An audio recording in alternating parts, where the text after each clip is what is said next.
नमस्कार, मैं शांति यादव। मेरा जन्म रजनी नामक गांव में मधेपुरा जिला अंतर्गत बिहार प्रांत में हुआ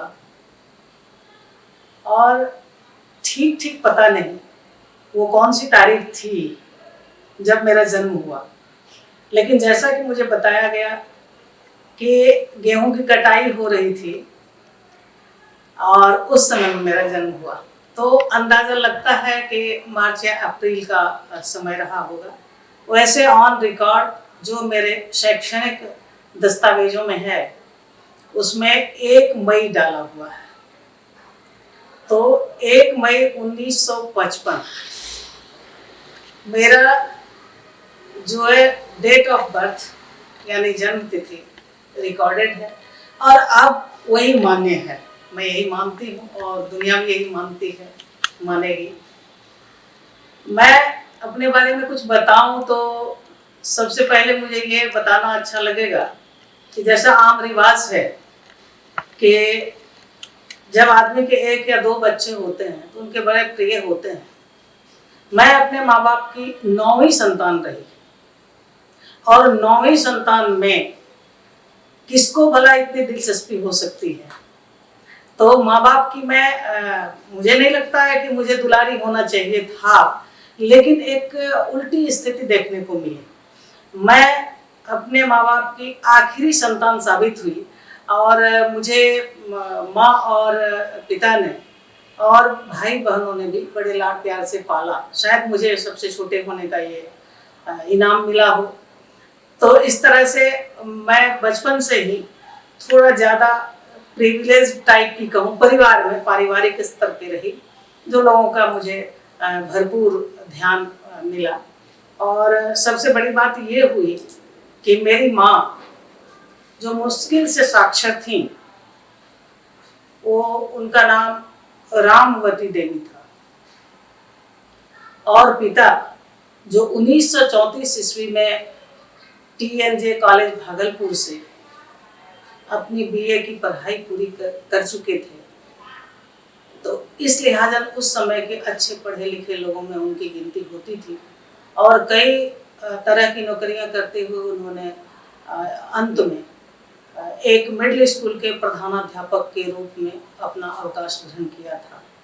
तो मैं ये बताना चाह रही हूँ कि मेरे पिताजी और मेरी माँ दोनों में काफ़ी फासला था शिक्षा के मसले पर, लेकिन माँ ने भी मुझे छोड़ दिया कि चलो मतलब पिताजी जो चाहते हैं उनके हिसाब से चलना है, और पिताजी ने मुझे बड़ी छोटी उम्र में अपना लिया और अपने साथ उन्होंने मुझे 4 वर्ष की उम्र से रखा। तो जब 4 वर्ष की उम्र से मैं उनके साथ रही तो स्वाभाविक तौर पर उनके संस्कारों ने, उनकी शिक्षा दीक्षा ने, उनकी रुचियां, उनके स्वभाव जो भी था उनका, वह अनजाने ही मेरा होता चला गया। और मैं उन दिनों को याद करती हूँ कि जब मेरे पिताजी मधेपुरा जिला अंतर्गत ही एक छोटे से गांव में प्रधानाध्यापक हुआ करते थे और मैं उनके साथ रहती थी, तो उनके हाथ में मैं नवनीत पत्रिका देखती थी और उसको वो डाकघर के द्वारा प्राप्त करते थे। तो मुझे उस समय से लगता है कि कुछ मन में ये जहन में बात आती रही होगी कि मुझे भी कुछ ऐसा चाव बना कि पढ़ने लिखने की ओर में कुछ ज़्यादा ही रुचि रखने लगी। और ऐसे पिताजी के साथ मैंने मिडिल स्कूल तक की जो पढ़ाई की, तो मुझे लगता है कि स्कूल का कम और पिताजी का ज़्यादा योगदान रहा और मुझे उन्होंने दोनों तरह का प्यार दिया, क्योंकि 4 साल की उम्र से मैं उनके साथ थी, तो माँ और पिता दोनों का करीब करीब उन्होंने ही सब कुछ पूरा किया। मेरी जिम्मेवारियाँ भी पूरी की और मेरी पढ़ाई भी पूरी कराई। इवन मेरा मतलब हर कुछ, मेरे कपड़े धोए, मेरे जूते पहनाए, मुझे दांत साफ करना सिखाया, सारे कुछ। तो इस लिहाजा मैं ये स्वीकार करना चाहती हूँ कि मेरे पिता हृदय नारायण मंडल जी का मेरे जो भी मेरा वजूद है उस पर बहुत ज़्यादा प्रभाव रहा, और कुल मिलाकर उनके व्यक्तित्व का बहुत कुछ मैंने ग्रहण किया। फिर मेरे अन्य जो भाई बहन रहे, उनमें भाइयों ने तो ठीक ठाक शिक्षा पूरी की, लेकिन जैसा कि आमतौर पर होता है कि उस जमाने में लड़कियों की पढ़ाई पर कोई ध्यान दिया नहीं जाता था, तो इसलिए मेरी बाकी बहनें जो हैं सबने केवल साक्षर होना, मतलब मिडिल स्कूल तक की पढ़ाई कर ली, बस इतना ही कि मैं उसे मानती हूँ कि सबों ने साक्षरता हासिल की, थोड़ा लिखना पढ़ना जान लिया, और इससे आगे कोई नहीं बढ़ पाएंगे। और मैंने महसूस किया कुछ समय बाद चल कर के आगे कि इतना आसान भी नहीं था मेरे लिए कि कुछ आगे पढ़ सकूं। हालांकि मेरे पिताजी समय के साथ या समय से थोड़ा आगे थे, जो उस समय का माहौल था, लेकिन फिर भी मुझे लगता है कि मैं उसका शिकार हुई जो पुत्र और पुत्री में फर्क किया जाता है। अब मैं बताना चाहूंगी कि फर्क ये मैंने कब महसूस किया, जब मुझे कुछ होश आना शुरू हुआ कि मैंने जैसे कि मिडिल स्कूल की परीक्षा पास कर ली, फिर मुझे आगे पढ़ना था, तो दिक्कतें सामने आई कि अब हाई स्कूल नहीं है, कहाँ पढ़ना है। तो इन दिक्कतों का हल एक निकला कि मेरे बड़े भाई बालिका विद्यापीठ लखीसराय, तभी मुंगेर जिला हुआ करता था, तो वहाँ शिक्षक के रूप में काम करते थे, वो भी आर्ट टीचर थे। मतलब उन्होंने पटना से आर्ट कॉलेज जो पटना का है उसके वो पहले बैच के विद्यार्थी थे, तो उन्होंने वहाँ से वो शिक्षा पूरी की थी और उन्होंने मुझे अपने पास बुला लिया। तो वहाँ मेरी ये जो मैट्रिक तक की पढ़ाई हुई, तो उसका मेरे जीवन में बहुत बड़ा योगदान रहा। लेकिन फिर मैं अटक गई कॉलेज में आकर के। अब वहाँ कहाँ नामांकन होगा और कहाँ मुझे लोग रखेंगे, क्योंकि भाई तो भेज दिए जाते थे कि वो हॉस्टल में रहेंगे, लॉज में रहेंगे, कहीं रहेंगे, डेरा लेके रहेंगे, लेकिन लड़कियों को इतनी उदारता पूर्वक कहीं बाहर भेजने का प्रावधान नहीं था। फिर मैंने पढ़ना तो शुरू किया, लेकिन वही दिक्कत है कि घर से पढ़ाई करके मैंने किया, और घर से पढ़ाई करते हुए जब मैं इस योग्य हुई कि मैंने अपनी ट्रेनिंग पूरी की, ग्रेजुएशन पूरा किया, तो फिर मुझे नौकरी का अवसर मिला। और सच कहूँ तो मुझे नौकरी करने की जरा भी इच्छा नहीं थी उस समय में। मुझे लगता था कि हाई स्कूल में ज्वाइन करना मेरे लिए बहुत ही मतलब कष्टप्रद अनुभव था। उस समय में जो शिक्षकों को वेतन मिलता था वो इतना कम था, मुझे लगता था उससे अच्छा तो घर में रह लो।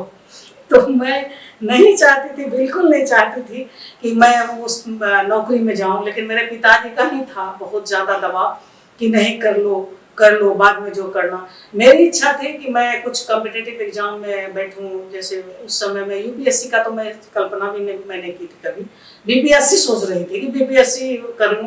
लेकिन फिर वही बात आई कि मुझे लड़की होने के लिए एक सज़ा मिली कि इसकी इजाज़त नहीं थी किसी भी तरफ से। मेरी शादी भी जल्दी हो गई, और जल्दी हो गई तो ससुराल पक्ष वाले और उन पर छोड़ दिया गया, मायके वालों ने उधर छोड़ा, और उन लोगों ने कभी चाहा नहीं कि मैं कुछ अच्छा करूं या मैं कुछ और बड़ा कर सकूं। तो उन लोगों की सोच सिर्फ इतनी थी कि चलो पढ़ लिख लिया तो कोई छोटी मोटी नौकरी हो जाएगी तो ठीक है।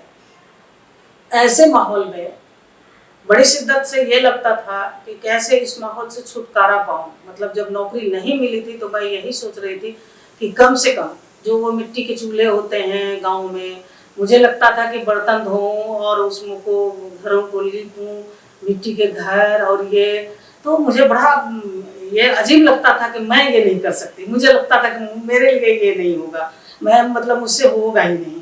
तो ये जो भावनाएं आती थी और दिमाग में बातें चलती थी, तो वहाँ पे फिर मैं देखती थी एक और चीज़ मुझे जो जीवन भर याद रहेगी कि वो मिट्टी के चूल्हे में जो जलावन जो लगाए जाते हैं, लकड़ी के जलावन लगाए जाते हैं, तो उसमें कांटे वाले जलावन होते थे, वो और कुछ होते थे जो हाथों में चुभ जाते थे।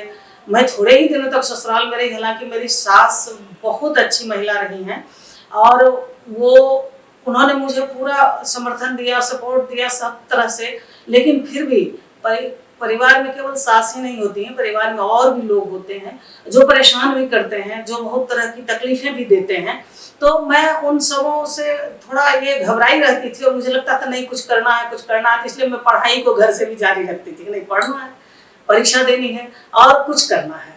तो इस तरह से एक चीज जो मैंने आसपास के वातावरण से ग्रहण की कि बाकी महिलाओं के लिए भी कोई दरवाजा खुला नहीं था एजुकेशन का, मैंने भी जबरदस्ती थाप दे दे करके खुलवाया। मुझे तो यही लग रहा है कि मैंने थाप दे दे करके खुलवाया। जरूर मेरे पिताजी का योगदान रहा, उन्होंने एक आधार भूमि तैयार कर दी मेरी, जिससे कि मैं घर में भी रह करके पढ़ाई कर सकी। तो फिर इसी तरह से मैंने हाई स्कूल की नौकरी ज्वाइन कर ली, और नौकरी ज्वाइन कर ली तो उसके बाद जल्दी ही क्या हुआ कि प्रधानाध्यापक के लिए वैकेंसी निकली थी, जो उस समय में दो तरह से होता था, एक प्रोन्नति से और दूसरा होता था कि आप सीधी नियुक्ति से कमीशन के द्वारा हो सकते हैं। तो मुझे वो मौका लग गया था और बड़ी जल्दी ही मैं कहूँगी कि कुछ ही वर्षों के बाद मुझे प्रधानाध्यापक के पद पर कमीशन से मेरी नियुक्ति हो गई और मुझे मौका लग गया कि मैं हेड ऑफ द इंस्टीट्यूट बन गई। तो जब मैं एक उच्च विद्यालय की प्रधानाध्यापिका के रूप में काम करने लगी तो मुझे कुछ अलग अलग तरह के अनुभव हुए। कुछ को सारे को तो बताना संभव नहीं है, लेकिन मैं एक बात बताना चाहती हूँ कि जो भी लोग मेरे सहायक होते थे उन लोगों में आपसी चर्चा बहुत होती थी। उन लोगों को बड़ी ग्लानि का भाव होता था कि एक महिला के अधीन काम कर रहे हैं, मतलब साथ काम करने की भावना उन लोगों के मन में नहीं होती थी। उन लोगों को महसूस होता था कि उनके अधीन काम कर रहे हैं और एक महिला के अधीन काम कर रहे हैं। तो कभी जब किसी का ट्रांसफर हुआ, किसी का डिप्यूटेशन हुआ, तो उनको लोग रोकते थे, क्या आप एक महिला के अधीन काम करने के लिए जा रहे हैं। तो ऐसे ऐसे जो है मुझे समाचार प्राप्त होते जाते थे कि इस तरह की बातें लोग आपस में करते हैं, तो मुझे बड़ी मुश्किल होती थी। दूसरा जो था, मैं बहुत कम उम्र में प्रधानाध्यापिका के पद पर चली गई थी। लोगों को इससे भी ऐतराज होता था। अगर आज के दिन में या पहले भी कोई डिस्ट्रिक्ट मजिस्ट्रेट बन जाए कम उम्र में, लोगों को ऐतराज नहीं होता, लेकिन मैं एक हेड ऑफ द इंस्टीट्यूट बन गई थी तो लगा कि लोगों को इससे भी ऐतराज हो रहा है कि कैसे इतने कम उम्र की जो है सो हम लोगों पे हुकूमत करेगी। अब बात हुकूमत की नहीं थी, बात तो है कि सारे लोग टीम वर्क करते हैं और सारे लोग मिल करके काम करते हैं किसी स्कूल में जब काम करते हैं। लेकिन फिर भी मुझे ये तो झेलना ही पड़ा। और उससे भी ज़्यादा तब मुझे लगा कि जब मैंने यह फैसला किया, कुछ समय के बाद मैंने कुछ लोगों के आग्रह के बाद मैंने यह फैसला किया कि जो जिला माध्यमिक शिक्षक संघ है उसका चुनाव मैं लड़ूंगा। लोगों ने मुझे इसके लिए, कुछ लोगों ने अप्रोच किया। तो अब इस अप्रोच के बाद मुझे लगा कि करना चाहिए, नहीं करना चाहिए। फिर मुझे लगा कि लोगों ने यदि कहा है तो करना चाहिए। और उन लोगों की बात को मानने के बाद मुझे पता चला कि जो मेरे विरोधी पक्ष के लोग थे, मैं अध्यक्ष का पद ये लड़ रही थी, अध्यक्ष पद के चुनाव के लिए। तो मेरे जो विपक्ष के लोग थे उन लोगों का कहना था कि अरे एक महिला जिला अध्यक्ष हो जाएगी, तो एक महिला जिला अध्यक्ष हो जाएगी और आप लोग उसके अधीन रहिएगा। तो ये बड़ा आश्चर्यजनक लग रहा था कि लोग इसको स्वीकार नहीं कर पा रहे थे तब तक कि एक महिला कोई काम और कर सकती है, जैसे सामान्य तौर पर एक पुरुष करते हैं उसी तरह से कुछ कर सकती है। तो ऐसा उन लोगों को नहीं लग रहा था। दूसरी बात है कि मेरा तमाम जो शैक्षिक अपना जो रिकॉर्ड रहा है शैक्षणिक और अपने काम करने का जो तरीका रहा है, उन तरीकों से लोग कुछ घबराए हुए भी थे। तो उस घबराहट को वो लोग छुपाना चाहते थे और उन्हें लग रहा था कि कहीं ना कहीं जो ये इनके काम करने की शैली है, शायद मैं उससे परेशान हो जाऊं। लोगों को ये लग रहा था कि ये बहुत ज़्यादा, जैसा कहा जाता है कि अगर आप अच्छा काम ईमानदारी से कर रहे हैं तो लोगों को लगेगा कि जो ये तो मतलब बहुत स्ट्रिक्ट हैं, मतलब बहुत स्ट्रिक्ट हैं। तो स्ट्रिक्ट होना जहाँ प्रशंसा की बात होनी चाहिए, तो ज़रूरी नहीं है कि लोग प्रशंसा करेंगे, लोग उसमें भी 3 बातें निकालेंगे। तो ऐसा है वैसा है। इसी तरह से जब मैं चुनाव लड़ने लगी तो 2-3 कमेंट्स मुझे प्राप्त हुए थे, मुझे हंसी भी लगती है कि लोगों ने कहा कि अरे, जैसे मैं जिस स्कूल में गई वो अंत के 12 साल मेरे मतलब जो सेवा काल के रहे हैं, उसमें मैं स्थानांतरित होकर के चली आई, जो मधेपुरा जिला का सबसे पुराना, सबसे ऐतिहासिक और सबसे बड़ा विद्यालय रहा है, आज भी है। 1896 में उसकी स्थापना हुई थी, शिवनंदन प्रसाद मंडल उच्च माध्यमिक विद्यालय, जो हार्ट ऑफ द टाउन है, अभी भी है। तो उस विद्यालय में मेरे 12 साल बीते, अंत के 12 साल। जब मैं वहाँ आई थी तब मुझे अप्रोच किया गया था कि मैं अध्यक्ष पद का चुनाव लड़ूँ। इसलिए मुझे याद आया, जब मैं उस स्कूल में पहुँची थी तो वहाँ खिड़कियों में पर्दे नहीं थे, दरवाजे पर भी पर्दा नहीं लगा हुआ था, और ऐसे यूं ही मतलब बैठते थे लोग, और स्टाफ रूम में वो लकड़ी की बेंच पड़ी हुई थी जिसमें शिक्षक बैठते थे, उनके बैठने के लिए कुर्सियां नहीं थी। इतना बड़ा स्कूल और इतना प्रसिद्ध और इतना मतलब अच्छा परफॉर्मेंस देने वाला एकमात्र स्कूल था उस जिले का, और उसमें भी ये व्यवस्थाएं नहीं थी। तो मुझे लगा कि ऐसा कैसे चलेगा। और नाइट गार्ड जो था वो ड्यूटी करने की बजाय वो स्टाफ रूम में सोता था, वहीं खाता था, वहीं पीता था, उसका बिस्तर ऐसे गोल करके उसी पे दिन भर रखा रहता था, उसकी मच्छरदानी रखी रहती थी। ये सारी कुव्यवस्थाएं मैंने देखी थी। तो मैंने जाते ही पहले क्या किया कि उनको हटाया, और कमरे में पर्दा लगवाया, खिड़कियों में पर्दा लगवाया, और बाकी जो कुर्सियां नहीं थी तो मैंने अपने जो शिक्षक प्रतिनिधि हुआ करते थे विधान पार्षद, उनसे मैंने कहा कि कुर्सियों के लिए कम से कम आप पैसा दीजिए। जो हमारे अब दिवंगत हो गए शारदा प्रसाद सिंह, उनसे मैंने लिया था लड़ करके, उन्होंने मुझे 60,000 रुपये दिए थे। मैंने कहा कि नहीं, बैठने के लिए कुर्सी नहीं है, कम से कम ये तो दीजिए कि कैसे बैठेंगे, इतने बड़े स्कूल में टीचर आते हैं वो बेंच पर बैठते हैं, कैसा लगता है। टेबल था लेकिन किनारे से बेंच लगी। तो इन बातों के लिए, और नाइट गार्ड जो था उसको लोग दबंग मानते थे कि अरे भाई उससे कौन लगेगा, अब कौन लगेगा तो उसको स्टाफ रूम छोड़ने के लिए कौन कहेगा। मैंने सोचा कि अरे ऐसा कैसे हो सकता है कि आखिर है तो नाइट गार्ड, उसे तो ये करना है, रखवाली करनी है। मैंने जब उससे बात की तो वो कहता था क्या कि नहीं,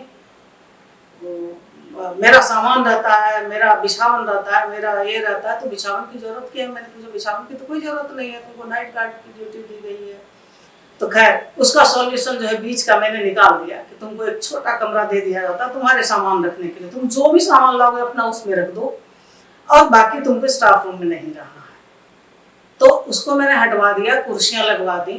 और मैंने ये भी महसूस किया था कि अभिभावकों का हस्तक्षेप बहुत था विद्यालय में, बहुत ज्यादा आकर के शिक्षकों को कुछ सुना जाते थे। ये मुझे बहुत नागवार हो जाता था। तब मैंने ढूंढना शुरू किया कि कारण क्या है। कारण क्या है, तो बहुत सारी मुझे कमियां अभी अंदर से महसूस हुई। उन कमियों को मैं यहाँ रेखांकित नहीं करना चाहती हूँ, लेकिन जो कमियां मुझे महसूस हुई उसको मैंने अंदर से दुरुस्त किया, और जो बाहर की दखल थी उसको मैंने बिल्कुल खत्म कर दिया। और मैं बहुत ही संतोष से ये कहना चाहूंगी कि मेरे वहाँ रहते अभिभावकों का कोई भी दखल आना जो था बिल्कुल बंद हो गया, बल्कि अभिभावक बहुत प्रसन्न हो गए, क्योंकि मैंने अंदर और बाहर दोनों स्तरों से अपना भरपूर प्रयास किया, अपनी पूरी ऊर्जा लगा दी कि कैसे छात्र छात्राओं का हित देखा जाता है, बाकी कुछ नहीं। मैं ये कह रही हूँ कि मैंने शिक्षकों को कष्ट हो तो हो, मैंने कहा कि आप मुझे गालियां दें तो दें, लेकिन मुझे जो छात्र छात्राओं का हित देखना है मैं वही देखूंगी, क्योंकि वही देखने के लिए मैं आई हुई। तो इससे थोड़े परेशान तो शिक्षक थे, मेरे व्यवहार के लिए वो प्रसन्न नहीं थे।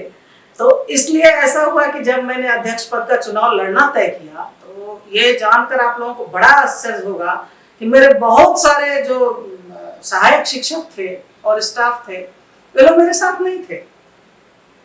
उन लोगों को मन ही मन लग रहा था कि ये ना बने तो ज्यादा अच्छा है। तो उसी क्रम में मुझे मेरे विपक्षी ने जो कमेंट्स दिया तो मैं वो सुनाना चाहती हूँ कि दो बातें।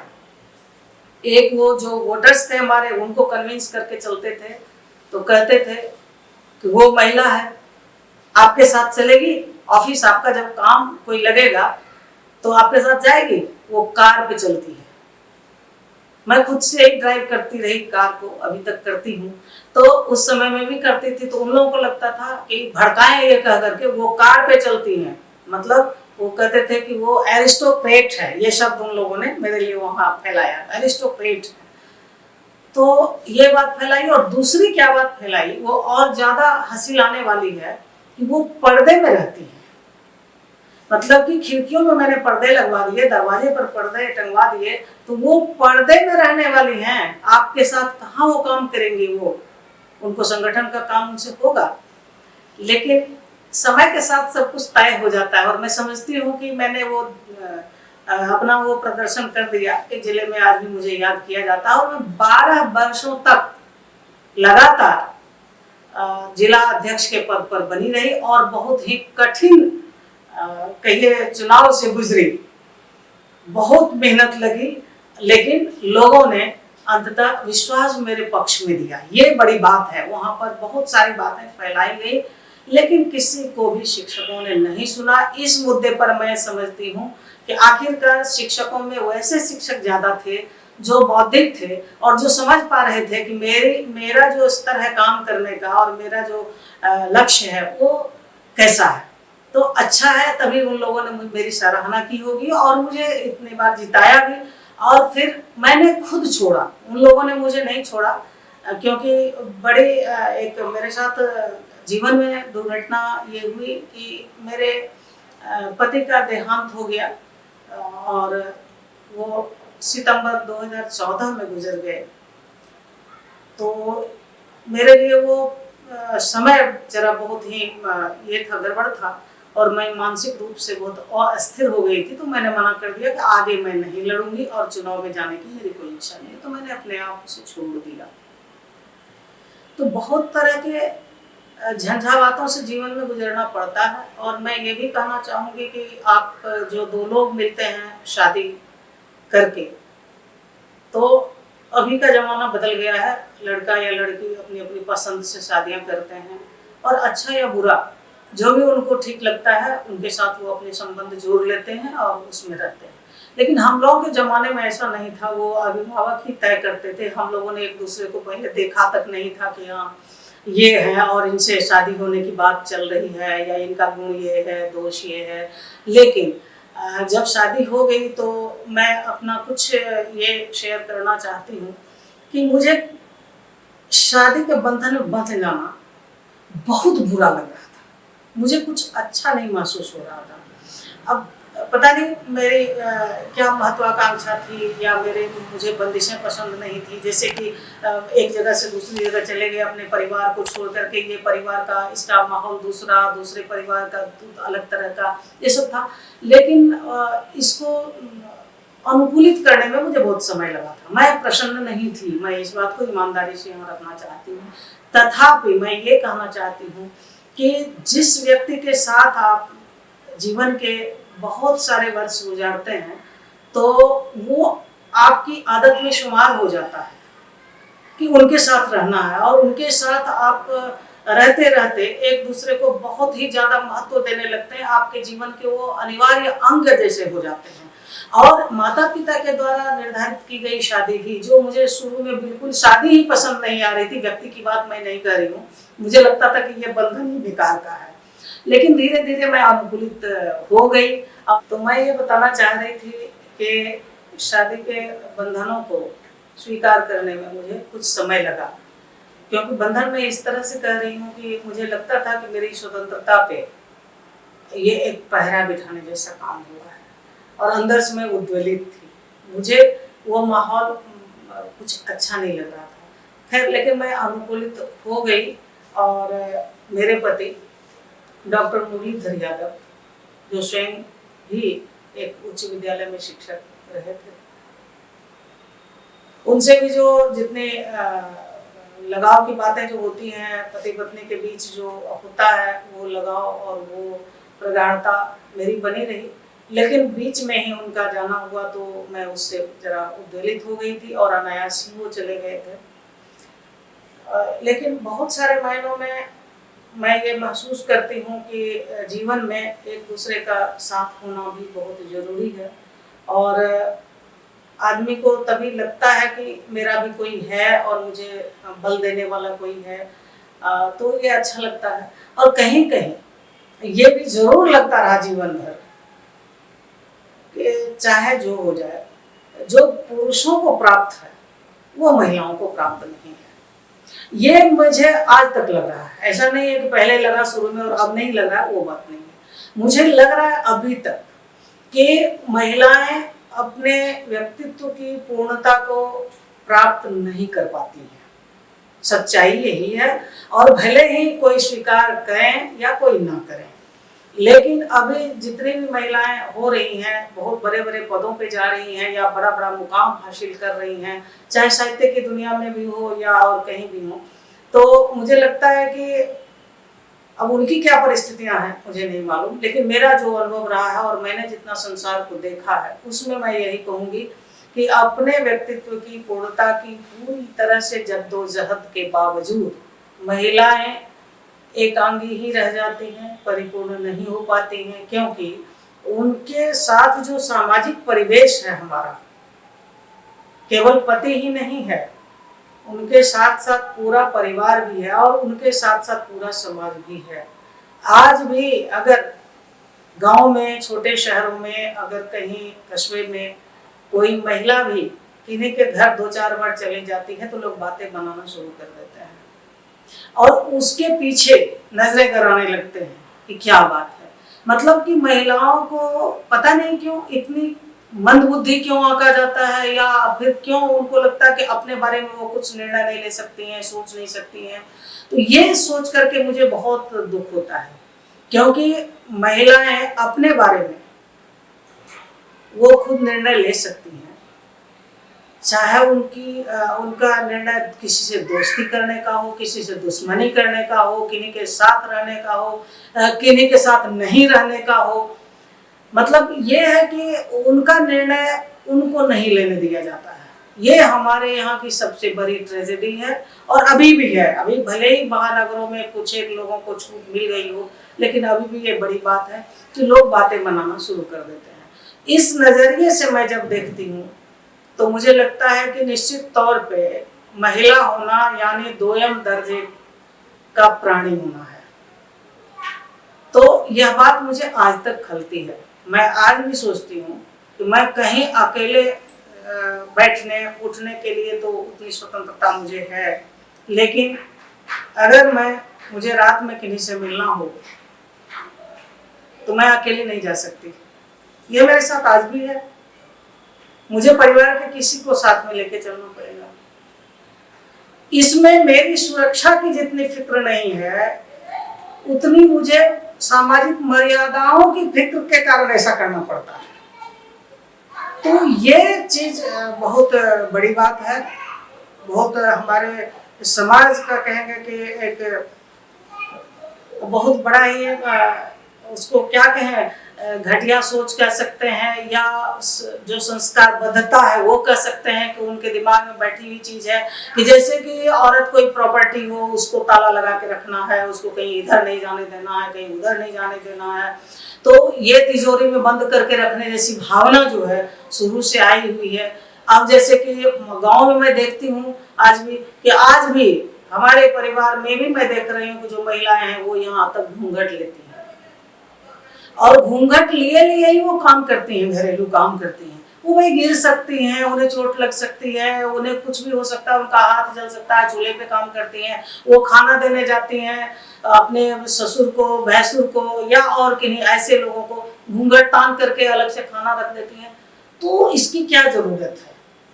मैंने एक कविता भी लिखी है इस पे और मुझे याद आ रहा है, अभी पूरी तरह से मैं सुना नहीं सकती, लेकिन मैंने लिखा है उस पे कि ये जो घूंघट की प्रथा है, जो विवाह के मंडप पर हम लोगों के इधर दिया जाता है, तो उसमें कहते हैं कि या तो मामा ससुर देंगे या अपने भैंसुर यानी जेठ जिनको बोलते हैं वो देंगे, या फिर ससुर देंगे, नहीं कोई रहे तो ससुर देंगे। वो ऐसे एक साड़ी को मोड़ लेते हैं या चादर को कहते हैं, ये ऐसे डाला घूंघट, और हस्बैंड जो है यानी पति उनको ऐसे उठा देते हैं। ये रस्म की जाती है मंडप पर बैठा करके, तो वो 3 बार दिया ऐसे डाला, फिर ऐसे फोड़ दिया, और अंत में तीसरी बार जब डाला गया तो वो डाला ही रह जाता है, तब पति नहीं उठाता है। तो मुझे हमेशा लगता है कि ये रस्म से ज्यादा इस मनोरम संसार को दोबारा नहीं देखने की हिदायत है कि अब बस तुम यहां से इसको देखना बंद करो। आज तक जो देखा वो देख लिया, न तुम्हें प्रकृति को देखना है खुली आंखों से ऐसे बिना पर्दे के, ना किसी और को देखना है। तो ये जो चीज है ये बहुत ही ट्रेजेडिक है, एकदम त्रासदीपूर्ण है, आज भी हमारे समाज में है और मुझे बहुत ज्यादा सालता है और इसको हटना चाहिए। और फिर मैं कुछ बातें कहना चाहूंगी कि मुझे साहित्य से कैसे लगाव हुआ। तो मैं तो शुरू में मैंने बताया कि मेरे पिताजी के चलते जो है मुझे लगा कि पढ़ने लिखने की दिलचस्पी हुई, और पिताजी मुझे जानबूझ करके ले जाते थे कहाँ तो सिनेमा देखने के लिए, थिएटर देखने के लिए। थिएटर का अर्थ अब बदल गया है, लेकिन पहले जो थिएटर हुआ करते थे उसमें अच्छे अच्छे नाटकों की प्रस्तुतियाँ हुआ करती थी। मेरे पिताजी वो लेकर के चलते थे मुझे, और मुझे उन्होंने साहित्यिक और सांस्कृतिक, शैक्षिक तो किया ही, लेकिन उसके साथ साथ उन्होंने मुझे साहित्य के संस्कार भी दिए और सांस्कृतिक संस्कार भी उन्होंने ही दिए। तो मैं जब कुछ मुझे लगा 11वीं में पढ़ रही थी, तभी मेरे भाई के एक मित्र हैं, उन्हें हम लोग अपने भाई जैसा ही मानते हैं, उन्होंने कहा कि तुम्हारी भाषा बहुत अच्छी है, तुम कहानियां लिख सकती हो। तो 11वीं में मैं पढ़ रही थी, उस समय में उन्होंने कहा था। और उसके पहले जब मैं बालिका विद्यापीठ लखीसराय में पढ़ रही थी, तो वहाँ मुझे लड़कियां और मुझे जो हिंदी के हमारे शिक्षक थे वो चिढ़ा करके कहते थे कि ये महादेवी वर्मा है। तो महादेवी वर्मा है वो लोग चिढ़ाते थे, चिढ़ाने में कहते थे क्योंकि मेरी भाषा अच्छी थी। हालांकि मैं ये नहीं मानती थी तब तक कि मेरी हिंदी अच्छी है, मैं मानती थी कि मेरा गणित बहुत अच्छा है, और था भी, मुझे बहुत अच्छे अंक आते थे गणित में। और जब शिक्षक अनुपस्थित होते थे बालिका विद्यापीठ में, तो मुझे अपने से एक क्लास नीचे तक की बच्चियों को गणित पढ़ाने के लिए मुझे भेजा जाता था। तो मेरा आत्मविश्वास यही कहता था कि मेरा गणित बहुत अच्छा है। हिंदी को तो मैंने कभी गिना ही नहीं कि मेरी अच्छी है हिंदी, लेकिन शिक्षकों को पता चल गया था, जो निबंध वगैरह लिखती थी या और कुछ भी, और उन्होंने तारीफ कर दी थी कि इसकी हिंदी बहुत अच्छी है। तो इसलिए बच्चियां यानी मेरी सहेलियां मुझे यही चिढ़ाया करती थी, ये तो महादेवी वर्मा है। तो धीरे धीरे ऐसा हुआ कि मुझे लगा कि मुझे मेरे दिमाग में बात वहीं से आने लगा जब मेरे भैया ने कहा कि तुम कहानियां लिख सकती हो, तुम्हारी भाषा इतनी अच्छी है। तो मुझे लगा कि अच्छा चलो एक कहानी लिखते हैं, और मैंने लिखी कहानी।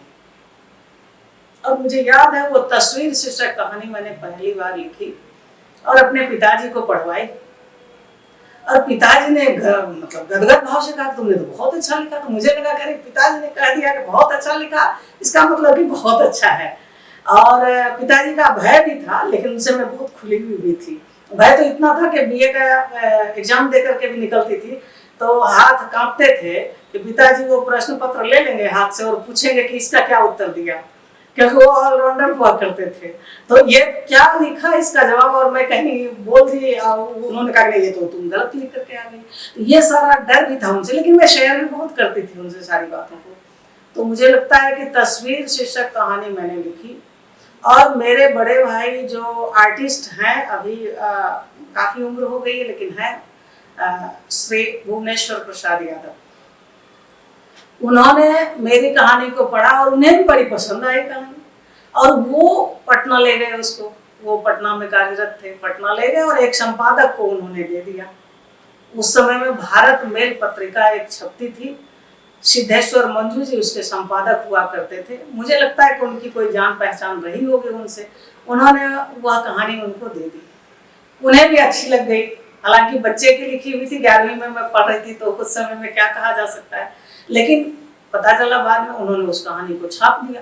तो इस तरह से मेरी जो साहित्यिक यात्रा शुरू हुई कुछ इस तरह से कि एक भाई ने कहा तुम कहानी लिख सकती हो, दूसरे भाई ने उसे छपवा दिया। मैं तो उसे छपवा देना ही कहती हूँ कि उन्होंने ले जाकर के वहाँ दिया और उन्हें संपादक महोदय को भी पसंद आ गई तो कहानी छप गई। बाद में मेरा थोड़ा हौसला बढ़ा तो मैंने और कहानियाँ लिखी, फिर कुछ कविताएं भी लिखी। और बाद को चल करके मुझे लगा कि जब समय का अभाव होने लगा तो मैंने कहानियाँ लिखनी छोड़ दी। कहानियों के लिए बहुत ज़्यादा लंबी लंबी बैठकें चाहिए थी, बहुत समय चाहिए कहानी को पूरा करने में। तो मेरा इरादा तो था कि मैं उपन्यास भी लिखूं, लेकिन मैं आज तक उपन्यास नहीं लिख पाई और कहानियां भी मेरे बीच में छूट गई। ज़्यादा कहानियां मैंने लिखी नहीं, लेकिन कविताओं पे आके ठहर गई, क्योंकि कविताओं की सबसे बड़ी अच्छी बात जो मुझे लगी थी उन दिनों, एक कम समय में जो मन में आया तो थोड़ा सा समय निकाल करके लिख लिया। तो कविताएं मैं लिखती रही और छपती भी रही। फिर मैंने बाद को गज़ल पर भी बहुत सारा काम किया और गज़लों के मेरे 2 संग्रह प्रकाशित हुए। एक पहला है चुप रहेंगे कब तलक और दूसरा है उदास शहर में। और उसके बाद फिर मेरी कविताओं के संग्रह आए। हालांकि मैं कविताएं पहले लिखती रही थी, लेकिन प्रकाशन में पहले गज़लें आ गई और अच्छी चर्चा हो गई गज़लों पर। और उसके बाद फिर कविताओं के संग्रह आए तो मैंने जन सेवा एक्सप्रेस, 1/3, अलगनी टूट गई, ये मेरे 3 कविता संग्रह आए। और 1/3 निकालने के लिए बिहार राष्ट्र भाषा परिषद से मुझे अनुदान भी प्राप्त हुआ और राष्ट्र भाषा परिषद से पहले मुझे साहित्य सेवा सम्मान भी दिया गया। भारतीय दलित साहित्य अकादमी नई दिल्ली के द्वारा भी मुझे वीरांगना सावित्रीबाई फुले फेलोशिप सम्मान दिया गया था।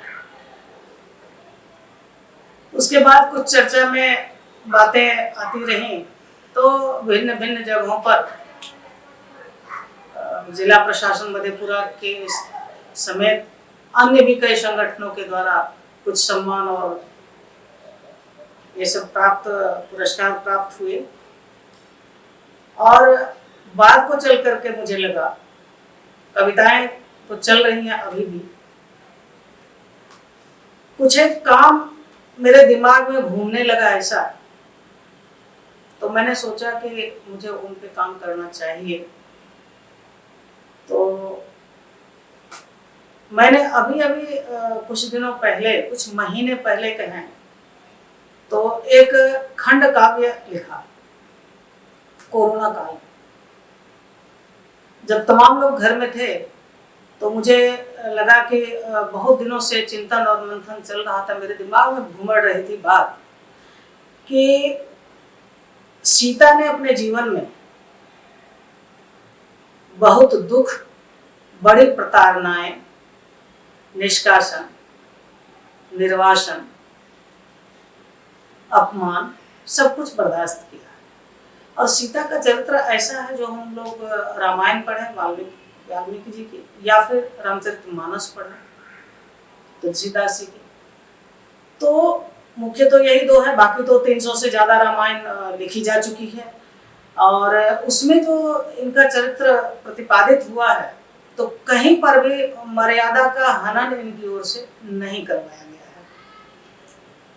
तो मुझे लगा कि ना सीता ने कभी मर्यादा तोड़ी और ना ही वो कभी कुछ बोलती हैं। मतलब सबसे सुशील नारी के रूप में यदि कहीं देखा जाता है तो सीता को देखा जाता है। तो मेरे मन में ये सवाल घूम रहे थे कि क्या सीता ने कभी अनुभूति नहीं की होगी अपने उद्वेलन की? क्या उनके मन में कोई ऐसा द्वंद्व नहीं चला होगा? उनको क्या कभी किसी बात ने संशय में नहीं घेरा होगा? कभी उनको किसी का कटाक्ष बुरा नहीं लगा होगा या किन्हीं का कोई वचन ऐसा जो उन्हें विचलित कर गया होगा? ऐसा कैसे हो सकता है कि वो एक हाड़ मांस की महिला है और उनके ऊपर किसी बात का कोई प्रभाव ही ना पड़े? तो यह जो बहुत दिनों से मुझे मथ रहा था, तो मैंने कोरोना काल में 20 दिनों के समय में मैंने एक उन पर खंड काव्य लिखा। उसका शीर्षक है वैदेही का अंतर्द्वंद्व। वो प्रकाशित होकर के भी आ गई है। और मुझे लगा कि मैंने एक बहुत अपने मन के पसंद का एक काम किया। दूसरा पसंद का काम जो मुझे लगा वो ये कि मैंने, और आप सबों ने भी सुना होगा दशरथ मांझी के बारे में, और मुझे लगा कि दशरथ मांझी ने जो काम किया उस काम को हम लोग साधारण तरीके से नहीं ले सकते हैं। हालांकि दशरथ मांझी पर फिल्म भी बनी, कुछ आर्टिकल्स वगैरह भी हल्के फुल्के आए, बहुत ज़्यादा तो नहीं लेकिन छोटे मोटे समाचारों में बन करके सिमट करके वो रह गए। तो मुझे लगा कि इन पर काम होना चाहिए, और मैं बराबर इस पे सोचती रही। तो मुझे लगा कि शाहजहां ने जो काम किया था, दूसरी बार दशरथ मांझी ने काम किया उसी लाइन पर, लेकिन उनसे थोड़ा अलग हटकर। तो मैंने एक पुस्तक लिखी है, शाहजहां बनाम दशरथ मांझी। वो अभी प्रकाशनाधीन है। दोनों व्यक्तित्वों का एक तुलनात्मक विश्लेषण मिलेगा। लगता है कि ताजमहल को बनाने में शाहजहां की ऊर्जा कितनी लगी। शाहजहां को केवल आदेश देना पड़ा, और दशरथ मांझी ने जो काम किया उसमें उनका 22 वर्ष, उनकी पूरी जवानी चली गई, पूरी ऊर्जा चली गई, और उन्होंने अकेले छेनी और हथौड़ी से मार मार के एक सड़क बनाई। और वह भी मैंने तुलना की है उस पुस्तक में कि आज जो लोग ताजमहल देखने जाते हैं तो पैसे दे करके देखते हैं, टिकट खरीदते हैं, तब उनको देखने के लिए दिया जाता है। लेकिन जो दशरथ मांझी ने पथ बनाया है, उस पथ पर चलने के कोई पैसे नहीं लगते। उससे सुविधा की स्थिति में लोग पहुंचे हैं, और आसपास के तमाम गांवों के। तो खैर बहुत विस्तार में तो नहीं जाऊंगी, लेकिन ये मेरी पसंद का एक काम है, जहां मैंने ये भी देखा है कि एक दलित जब कोई बहुत बड़ा भी काम कर जाता है तो उसको कैसे रिजेक्शन का शिकार होना पड़ता है, कैसे लोग रिजेक्ट करते हैं। दशरथ मांझी पर कोई बहुत बड़ा काम नहीं हुआ, जिसके वे हकदार थे वैसा कुछ भी नहीं हुआ। फिल्म जरूर बनी, लेकिन उस फिल्म को बना करके उनके घर रॉयल्टी तक नहीं दी गई, उनका हिस्सा भी उनके परिवारजनों को नहीं मिला। तो ये तो नहीं कर सकते कि फिल्म बन करके बहुत उनका कुछ भला हो गया, भले ही लोगों के जुबान पर उनका नाम कुछ दिनों के लिए आया हो। तो ये है, और मेरी कई पुस्तकें भी प्रकाशनाधीन हैं। जैसे त्रिपुरा के लोकगीत का मैंने हिंदी में अनुवाद किया है, 50 कविताएं, मतलब 50 गीत हैं, और उनका अनुवाद किया है, मूल भी दिया है। और ये उसका शीर्षक मैंने रखा है झूमिया। झूम की खेती वो लोग करते हैं, और उससे झूमिया शब्द मैंने बनाया है, और उसको क्या वो भी बहुत जल्द आने वाली है। और भी कई किताबें हैं जो मुझे जो घटनाएं प्रेरित करती हैं। जैसे एक अरुणा शानबाग नाम की एक नर्स हुआ करती थी,